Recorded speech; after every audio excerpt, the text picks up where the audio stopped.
So this is a 9 volt motor with internal motor replaced by a Lego RC motor.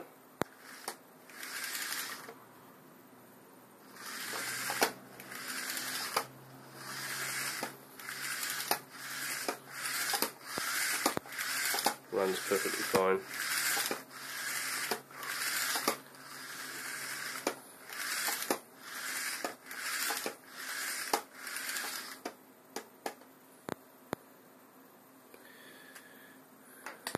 And here, my yellow cargo train.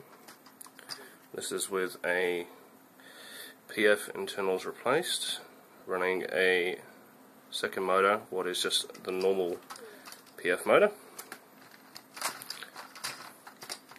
See, normal PF. Here, 9 volt internal PF with the PF cable still attached. Well, it's modded to come out of just a hole there, so we can run. So that cable pretty much just attaches to this motor. So you use the 9 volt rails to power this one, so you don't need battery or anything. And inside, see, they're just joined together. You can also run PF lights attached to that same block, as you would do with the normal battery pack.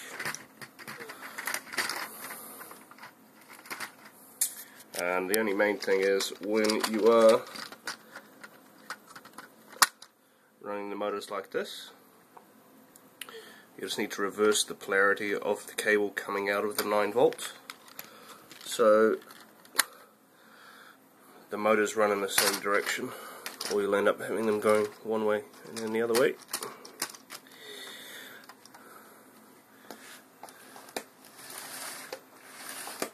And there you go. The track's a bit dirty.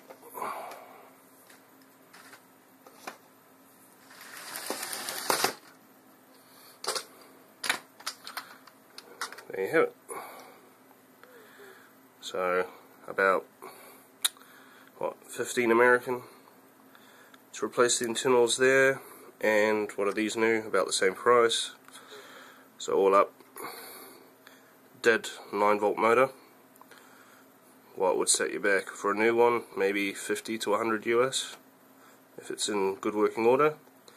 I've replaced the internals of that and bought a second motor for about 30. No more doubling up on 9 volts and having to buy lots of 9 volts for the current cost.